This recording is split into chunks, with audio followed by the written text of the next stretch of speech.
Hai, halo, assalamualaikum warahmatullahi wabarakatuh. Selamat pagi, selamat siang, selamat sore, dan selamat malam rekan-rekan pejuang RSP dimanapun rekan-rekan berada. Tentunya kembali lagi dengan saya yang tidak asing ini. Saya Wiwik, saya dari Divisi Marketing PT Raja Sukses Propertindo. Halo. Yang baru kenal, salam kenal. Oke, pada kesempatan kali ini saya akan sedikit sharing tentang semangat kerja tim. Seperti yang kita tahu ya, bahwasanya kita bekerja di industri properti atau perusahaan properti, tentunya kita memiliki tim gitu untuk tim marketing untuk menjual produk kita. Oleh karena itu, pekerjaan apapun memang harus didasari dengan rasa semangat kerja gitu. Semangat kerja itu akan merangsang seseorang untuk mampu berkarya dan berkreativitas dalam pekerjaannya. Karyawan yang mempunyai semangat kerja yang tinggi itu pasti bisa menyelesaikan pekerjaannya dengan efektif dan efisien, teman-teman. Nah, menurut Hasibuan tahun 2013, bahwasanya semangat kerja itu merupakan keinginan dan kesungguhan seseorang mengerjakan pekerjaannya dengan baik, serta berdisiplin untuk mencapai prestasi kerja yang maksimal. Semangat kerja ini akan merangsang seseorang untuk berkarya dan berkreativitas dalam pekerjaannya. Jadi indikasi turunnya semangat kerja itu dapat dilihat dari rendahnya produktivitas, tingkat absensi yang tinggi, tingkat perputaran karyawan yang tinggi, tingkat kerusakan yang naik, kegelisahan di mana-mana, dan tuntutan yang sering terjadi dan pemogokan gitu. Seperti yang kita tahu ya, kalau misalkan di dunia marketing khususnya gitu, bahwasanya indikasinya itu yang pertama closing-nya itu menurun atau penjualannya itu menurun gitu, karena tidak ada semangat gitu. Biasanya marketing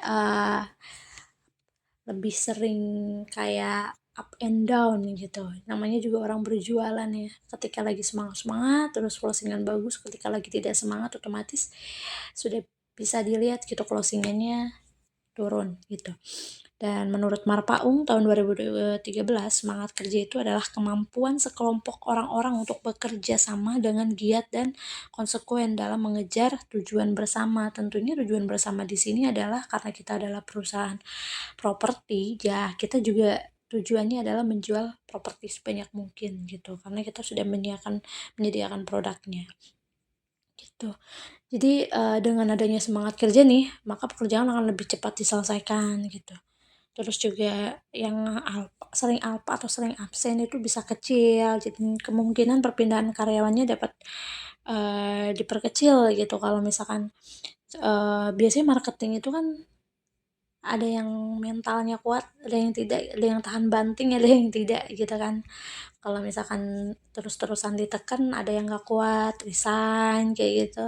Nah, dengan adanya semangat kerja ini kita sama-sama memupuk bareng-bareng semangat kerja gitu sesama tim, otomatis kan ketika marketingnya semangat gitu, teman-temannya enak, sama-sama semangat, bareng-bareng kompak, itu tentunya bakalan meminimalisir keluar masuknya marketing gitu. Lalu di setiap dengan semangat kerja yang tinggi ini, tentunya marketing itu diharapkan akan mencapai tingkat produktivitas yang lebih baik gitu, dan staff yang lain juga sama gitu. Jadi kita bisa optimal dan lebih maksimal juga tentunya dalam mengerjakan segala pekerjaan gitu.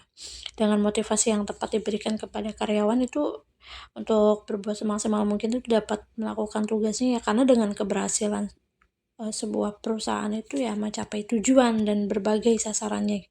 Kepentingan pribadi para karyawan tersebut juga harus terpelihara juga gitu. Lalu untuk cara meningkatkan semangat kerja itu sendiri, pembinaan semangat kerja pegawai itu perlu dilakukan ya secara terus-menerus gitu, agar mereka yang menjadi terbiasa memiliki semangat kerja yang tinggi dan penuh gairah gitu. Dengan kondisi demikian, biasanya marketing dapat melakukan pekerjaannya dengan baik dan lebih kreatif.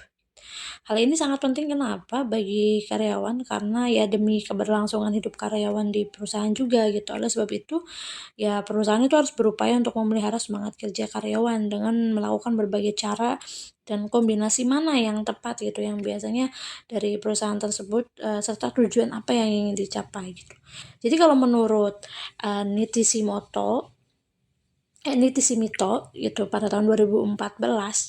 Cara-cara tersebut tuh antara lain yang pertama adalah satu, gaji yang cukup. Jadi setiap perusahaan itu harus dapat memberikan gaji yang cukup kepada karyawannya gitu. Pengertian, cukup di sini itu artinya memang, mampu dibayarkan tanpa menimbulkan kerugian bagi perusahaan dan juga sehingga para para karyawan juga dapat terjamin gitu keuangan dalam bekerja gitu. Jadi memang kalau di kita sendiri kan selain marketing itu selain kita ada gaji, kita juga ada insentif gitu. Seperti yang kita ketahui bersama bahwa insentif di perusahaan kita tuh lumayan banyak ya. Ada insentif BI checking, ada insentif progresif, ada insentif akad. Gitu. Oke guys, untuk part selanjutnya nanti di part 2 ya. Tunggu di minggu depan. Terima kasih, sampai jumpa.